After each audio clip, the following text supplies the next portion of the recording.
I just wanted to do an update and give you some insights on what I've been thinking about lately. And one of the things on my financial journey that has been coming up lately is this idea of having to get it right and having to do it perfectly. And it's definitely adding some stress to my life where I really feel like that's not necessary. And as single moms, there's just a lot of stress anyway of trying to juggle a lot more on our own. And the financial part can be very stressful too, because we want to give our kids what they had when we were in a married situation. And to do that in a financial way, since we can't do it with the two parents being together like we had. And that can contradict the financial plan that we're trying to create for ourselves. So I feel like this tension between trying to create this life that my kids are used to and comfortable with and trying to set these financial goals. And I feel like I need to let some of that go and get away from making this something where I have to do it perfectly. And it doesn't need to be done 100% perfectly, but maybe just,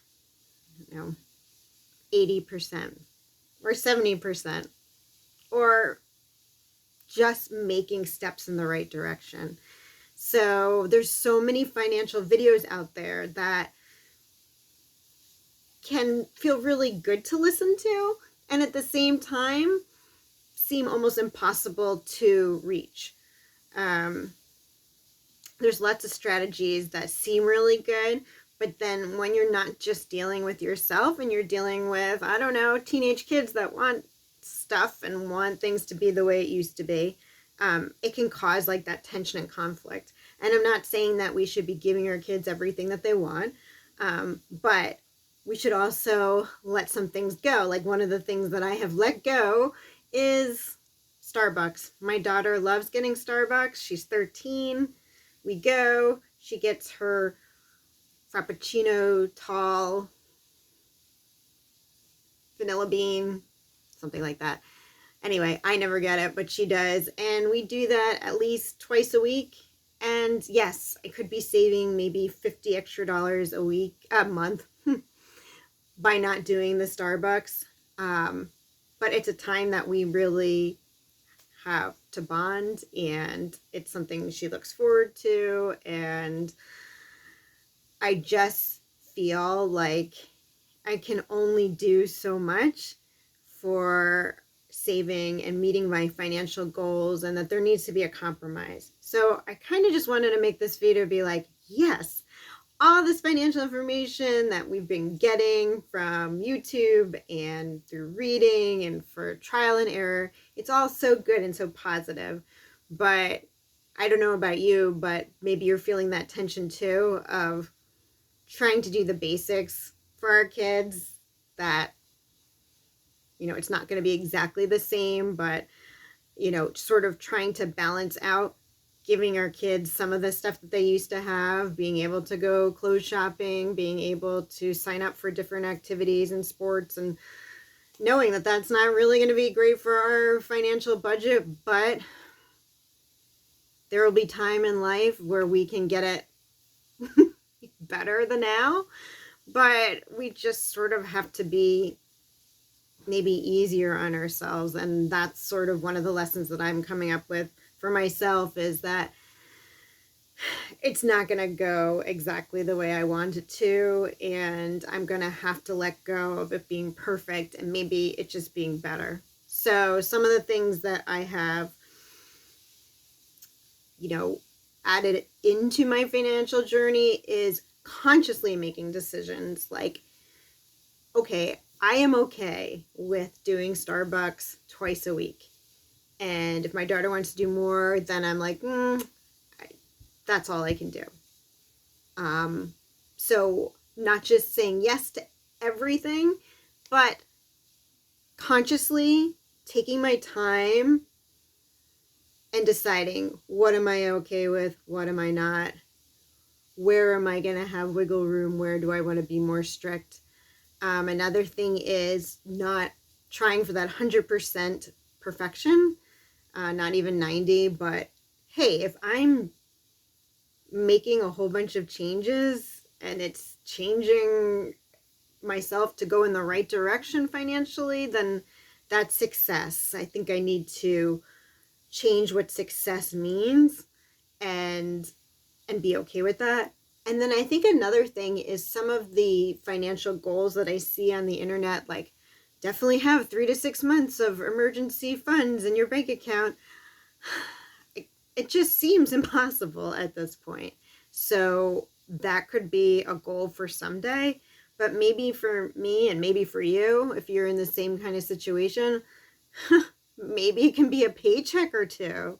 But for me, like 3 to 6 months, like I don't know how in the world I would be able to come up with that kind of savings.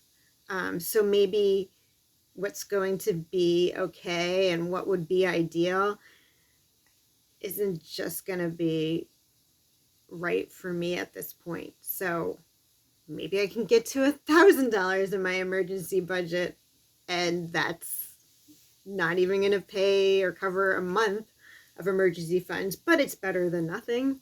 And I don't know. I almost feel like there needs to be a different category for single moms who are raising kids on a really small budget. You know, maybe what we're able to do at some points is just going to be smaller. For now, it's like, for me, like when raising the kids, it's like ages and stages, and maybe for finances, it's the same thing. You know, yes, there will be a time in our lives where we will be able to hit all those goals at like 90, 100%, but maybe that's not the way it's going to start out. And I don't want this to be a stressful, like situation where I feel like trying to reach my financial goals is going to cause burnout. So another thing that I'm really trying to do is just write down the good choices that I make financially and the things that I'm proud of, and just watching that grow and trying to make it like a really positive, expansive, happy kind of situation, because that's where I feel like I do best, rather than focusing on getting things perfect. So anyway, these are the things that have just been crossing my mind, and I feel like with some of the financial goals, like it was fun doing the no spend January, but as the year's going on and there's some things that I just can't control, just taking that stress off and just be like, okay, well, maybe it needs to look different for me, and maybe my goals need to look a little different, and maybe someday I will be able to, you know, raise those standards and save even more. But for now, this is a great start, and I have made some changes that I'm really proud of, even if it doesn't like make this huge difference in my bank account. It's still making a little bit of a difference. So anyway, gonna keep trying, gonna keep trying to be kind to myself, and I hope that you're thinking the same thing, or you can start thinking the same thing, that we all just need to just try our best. Take care, guys. Bye.